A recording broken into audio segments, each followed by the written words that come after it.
Welcome to your patch notes for the month of June. I'm your host, Paul James, and you've got a special edition this month. You've got a week full of patch notes. Why? Because it's the biggest event in video games this week, E3.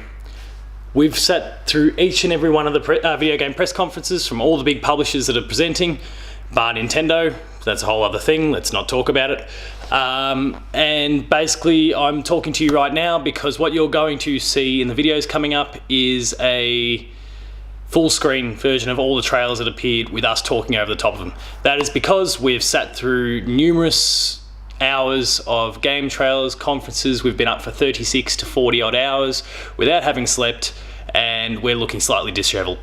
We might pop in here or there, but for the most part you will not see us. So to highlight what you're going to be seeing this week, Monday you're going to get EA, Tuesday Bethesda, Wednesday you'll get Microsoft, Thursday for Ubisoft, and Friday you'll get a chance to watch and see what went on with Sony and PlayStation. Each of those videos will last about 15-20 minutes where we discuss what we saw, what we thought, and what it means for the future. So without further ado, let's flick to the next podcast. Alright, so EA kicked things off today with what was a relatively lackluster conference in my opinion. I don't know about joined that. by Jay and Damo. Boys, I would say it's very consistent to what you've seen. I would say it's very consistent to the EA at E3. I like how we didn't have the whole boom thing from a couple of years back. Did they? I actually didn't watch it personally. I've seen some of the. I've seen the. Surprisingly enough, their highlight reel, which all of you guys are seeing on the screen right now, obviously. And yeah, were there any special guests? Did we have Pele rocking it in? We didn't have Pele, but I did want to reference the fact that they made a big deal, not with Madden, which I know people are watching right now, but when it gets to FIFA, they started making a big deal of managers. So basically the coach. Yeah. We can have managers now on the sidelines, and they're part of it, and people started applauding. Whatever. Okay. And then a couple minutes later, some big name manager from some soccer team. Do you know what the club? I don't recall what club they mentioned. You are such an Aussie. Sorry. Because I called it soccer. Nice work there, Skip. They didn't really. The inner wog in me wants to kill you right now. Really, like, when you're playing a soccer-based video game? Yeah. What excitement should there be about? Okay, my coach is. Well, because the thing is, in the past, there was the FIFA game, then the manager's game. Yeah. If they're coming together finally, it'll be like you'll be able to control your team a lot more. You know. I don't think it's just they're going to be. There's a guy on the sidelines that's going to look really aggressive and shout at you and be aggressive. It's just going to be a polygonal. Well, I don't know. Maybe it boosts morale of your players or something like that. It won't have any gameplay effect. If anything, it'll just be cosmetic. But for the people that's playing, it'll just give that realism. That's probably all it is. Yeah. You took a bit of a liking to the story modes. Yeah, this stuff that they're showing, that we've got showing now, looks really interesting. Good to see our mate Hunter getting somewhere. Yeah, it's basically from what it looks like, and again, I didn't actually see them talk about it a lot, but it looks like you're actually going to be following a particular player who has everything and can do everything, but maybe he's got a bit of rough. My impression is that it's the character you create, your custom one. Yeah, of course. But yeah, look, the NBA 2K games have been doing that for a while.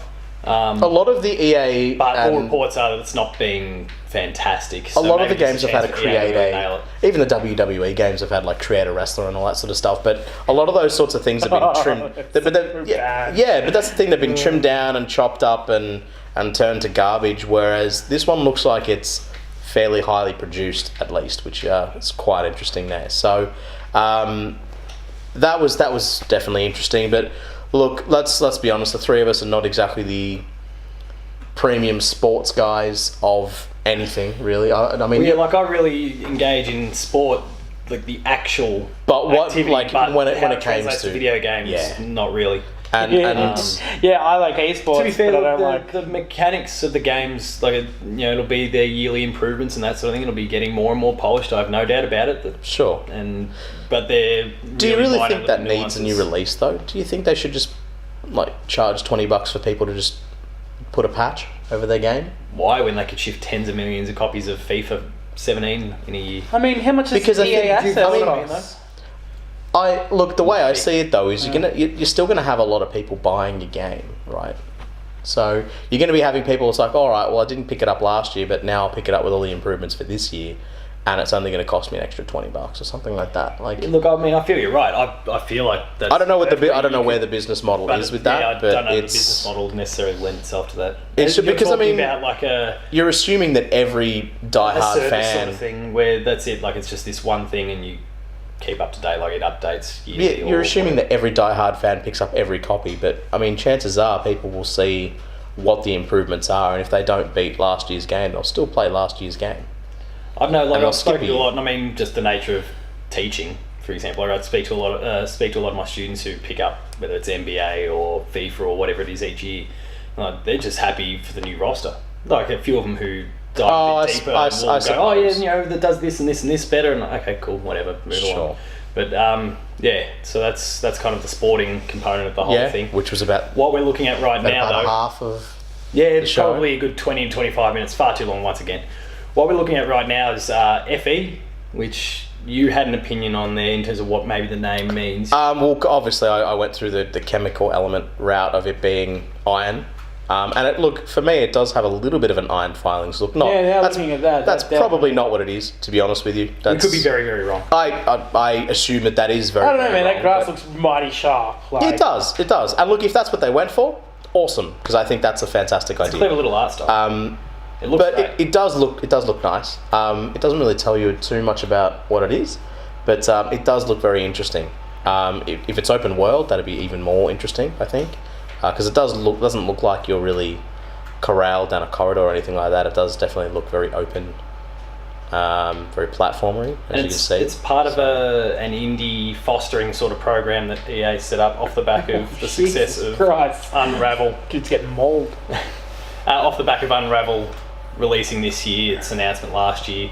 It's kind of a program that they're setting up to embrace indies and get some. They're calling it EA Originals, I think it was. Oh, okay, yeah, sure. Originals. That's nice. That's kind of what they're going for now, going forward. Zoink. And they confirmed a little while back, but they also spoke of how we're going to get a sequel to Unravel. Oh, okay. That's nice. In-game footage, whenever that comes up, that just means that can mean cinematics, can't it? Doesn't necessarily mean this is how the game looks. It means it's using the engine. Fallout. Not Fallout. Battlefield. As we're seeing now, it would be using the in-engine. So it's not a pre-rendered. Is basically what that means. So it is not Killzone 2 back in the day. It's basically what. Yeah, who got in a lot of trouble with that, actually? Yeah, that was Killzone. Killzone had that issue a few years back where they said it was in-game and it was clearly a cinematic, like a CG thing. Yeah, so in other words... And this does look pretty fantastic. And Watch Dogs had the similar sort of issue. Like, a bit of destructible environments and things like that, like... Yeah, look, the issue I've always had with Battlefield games is that when you're actually playing stuff that's off in the distance, you just can't see and you get fragged from the other side of the map, and it just isn't very fun. That's personally, obviously, it's going back to its roots here, back in World War One, I believe it is, World War One? Yeah, World War One. Zeppelins and all. Don't know how much this really translates to how much of World War One there was. I mean, you think of World War One and you think trench warfare. Trench warfare, and like the lines hardly budged, but I suspect that won't be the case here. Oh, absolutely not. This is your big budget. Allies win. Yeah. And because I mean, like, you think of a game like Versailles, which is 100% trench warfare. That's probably more akin to what World War One was like, whereas this is a bit showy. Did like the fact when you're entering something, it's not just like that instant you're in now, and if they go with that whole first person like into the tank, you the transition, on and it looked. I like that. I think that was a really nice kind of feel, and if they can probably taken something from our next video, which would be Titanfall, where a lot of those animations were very popular. I mean, the whole jumping into the mech, where depending on where you got into it, there was a bit of a different animation. Okay. I think that's probably like given them a bit of a direction in terms of, hey, maybe just teleporting into a vehicle is not the greatest way to get some immersion. Yeah, look, a bit of the buzz and now people are watching Titanfall, a little bit of the buzz was killed for this announcement at E3 because overnight the single player trailer leaked.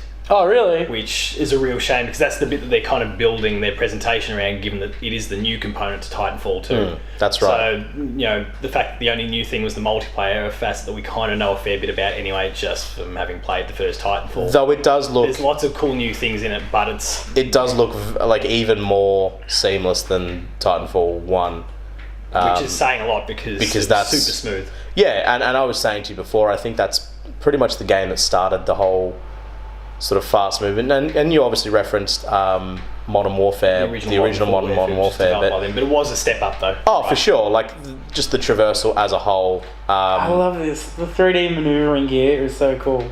Yeah, it is, for sure. And, I mean, so many games have picked it up now that it is basically a requirement, because if you go back and you play one of those old sort of games where they don't have movement like this, it just feels really slow and really clunky. There was a bit of a demonstration of some of the getting into mech animations. Like I discussed with you guys before, like when I played the original Titanfall, I was out of my mech a hell of a lot. That's just so cool. Anyone watching that's really cool. Well, we hope they are.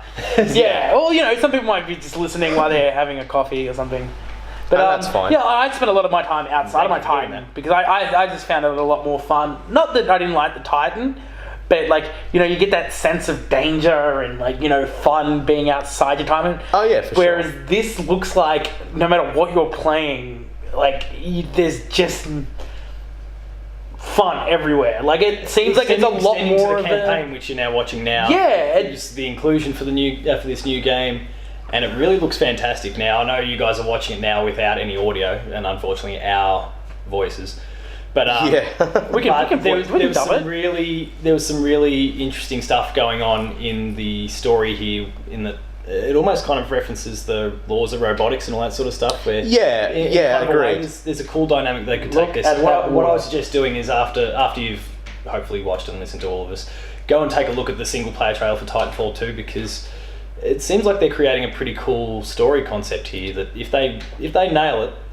Yeah, it's definitely got an element of that very special mech, that's just a bit of a kick to one of our earlier video games clubs, similar to something like a Zone of the Enders, where you've got your mech that has a bit of a personality. It seems like it's got a hint of that. Obviously, it is very much this is my process, this is what I'm doing, and this is what I had to do. But it definitely seems like it's got some awareness, which is pretty neat. Because if they want to go and build that bond between you and your Titan, I think that's really interesting way of going of it. And I probably wouldn't have picked that for a first person, a single player. Don't know why I keep making that mistake between first person single player, but I just hope it doesn't follow the same tropes as all that stuff. It's they're gonna have to shut him down, and now you're gonna have to go capture it. I don't want to see those generic missions come through. Everything we've just seen there does look, a lot of covert oppy things. I actually disagree. Really cool. There are definitely some cliches that I would like to see. Just quickly before we move on to Mass Effect here, I would actually really like to see a mission where you have to play some as the Titan out without your pilot, and then flicking control to your. That's obviously a cliche of your buddy games, and I think I'd like to see a bit of that. That'd be interesting. Yeah, putting your mech in place and then having it so that you meet up, jump in, and do some dirt. Yeah, that'd be pretty cool. Final point on before we talk to Mass Effect, now a little way into it already. October 21 release for Battlefield 1, October 28 release for Titanfall 2, which is really, really strange that they're... It is. It's just really good timing though, isn't it? It's really bad timing. I think they're cutting their own lunch. Christmas, Black Friday sales. Lots of sales, but they might... Their own company... don't get me wrong. That's exactly right. Mass Effect though. This for me... Look at that Asari. That Asari looks amazing. This is my most anticipated game of what they were showing at this conference. It was by far and away the most disappointing thing for me, and not because of the quality of what they showed, but the lack of what they showed. This game has been teased since E3 2014, and they've still not shown any content. All it is every year is just a stupid little tease or a development diary, which they kind of incorporate both of those in this footage here. The game's meant to be out supposedly in the first quarter of next year. It was originally touted for this year. Originally this year, and they've still not demoed it. Now, they did say on stage that we're going to see more of it later this year. but I can't help but think that if they're showing more later this year, then when is actually our possible new Shepherd? Unless they do a Fallout. When are they? But like, here's the thing: when would be the best time to show it other than E3? Are you talking Gamescom? Are you talking Game Awards potentially? But that's then a very short turnaround. And after watching that, they can show me as little as they fucking want because that looks freaking amazing. Really, I don't know. Like, I think that buys into the whole early access. Hey, give me your money now, because this thing kind of looks cool. But I mean, I wouldn't be wanting to sign up based on that. I have no doubt that I'm going to like. Oh, I'm sure it'd be great. It's going to be fantastic, but it's just not. That wasn't the right way of showing the game. Tell you what's going on, or don't deal with that. Or speaking of games, or kind of things that showed nothing really, we're now in the middle of a 3.5 minute long thing that kind of shows what all the Star Wars. Different studios, EA studios, are doing in regards to Star Wars. So we're looking at DICE, who are developing Battlefront 2 / a VR game for PS4. Mm-hmm. And they do get a little Criterion mention right around here, which Criterion are present. They're helping time. Studios, so who knows what they're doing. That'll be handy. And then EA Motive, which I'll talk about some of the other studios they're helping out with at the moment, but that's the studio that Jade Raymond's taken up head of. So former Assassin's Creed, head. And she's kind of bouncing between a whole bunch of these different studios to help them out in the development process. So, Respawn, for example, so Titanfall developers are working on a Star Wars game with Stig Amundsen, who was the director for God of War 3. Yeah. They've got some big names working on these games with Stig, Jade Raymond, and soon to come you'll see Amy Hennig, who's working with Visceral on their new game, which we see a little bit of in the trailer as well. And it does look nice. They're working on a lot, but it's just a shame that we didn't see a little bit more of something. I agree, but look, how far away are most of these? I think the only one that will come out next year will be Battlefront. And the rest will be 2018. Can we get a goddamn Hollow board? Can they stop teasing things like that, and can we just finally get one? Yeah, it'd be pretty cool. Stuff coming out.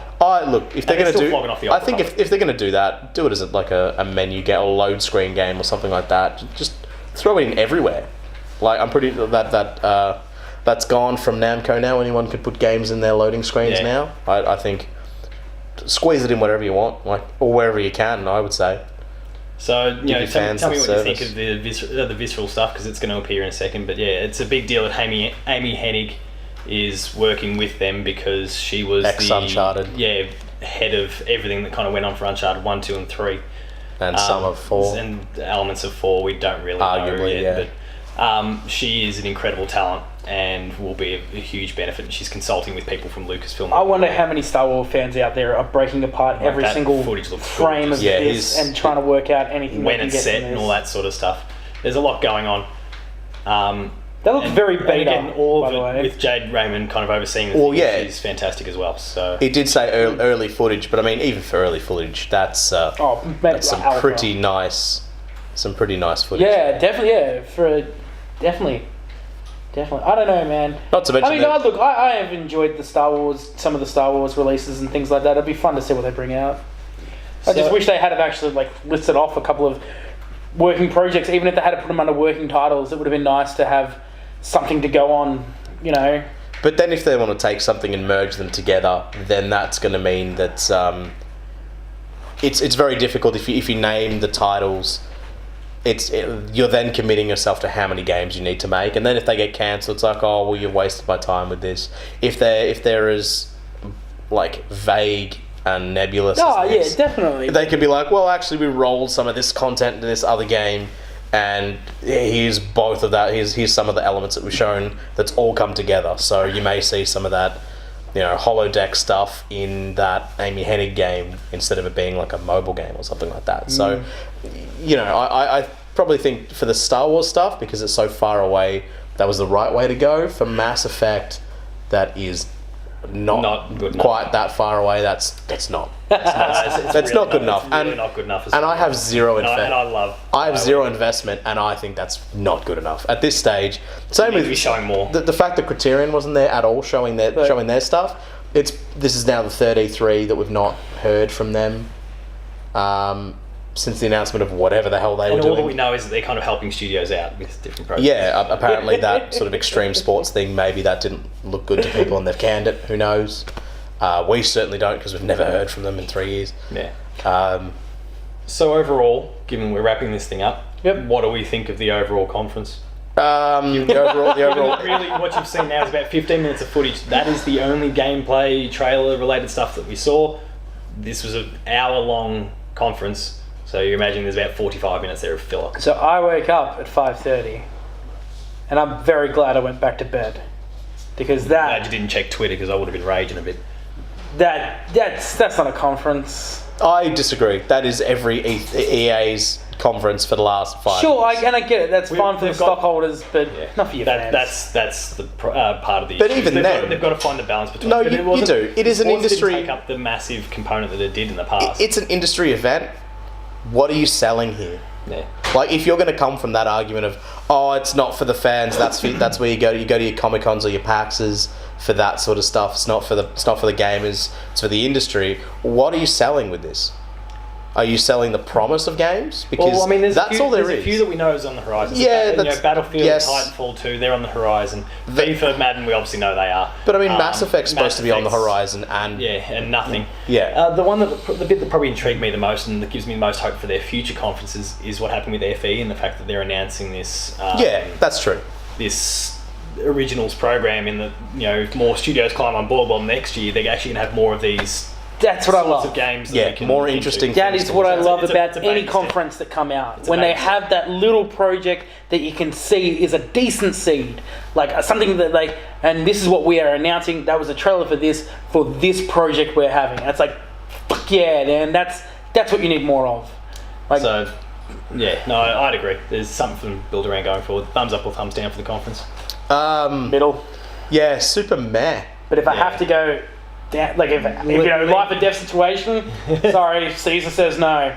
I was going to say if it comes to the element of whether I should decapitate EA or not, then it's probably going to happen. It's a downer, but it's probably it's not the worst thing in terms of what's to come with the rest of E3. Like we've got Bethesda and Microsoft, Sony, Ubisoft all to come. This is probably. I'm actually all going well. Probably the. I'm glad we got it out the way. Yeah, that's true. It's always never one of the stronger ones. Definitely. Yeah. I'm just glad that it's out of the way now, so that it doesn't make me pass out at 4 a.m. this morning or tomorrow morning, I should say. Off the back of Microsoft. Off the back of Microsoft. Usually it's chance to snooze. Yeah, well, no, because that's the thing. Usually we're on high from some of the other conferences. Then EA cracks in the middle. And that is immediately when I become tired. Then you crash and you completely miss Ubisoft, and then you've got a few hours under your sleeve and wake up with Sony later on. Pretty much. So hopefully that's not going to be a concern this year. Yeah. So I guess that's it for EA. Let us know what you thought of the conference in the comments below. Otherwise, you can catch up with Player 2 AU on Twitter. Myself at Paul James P2. Damo Tacos Talks. Yeah, jump on Instagram too. Why not? Get on it. Are you the same there? I don't know. Go digging, you'll find us both on. Why do you do this every time? Just check out the Player 2 website. That's the best place. Throwing extra stuff in there.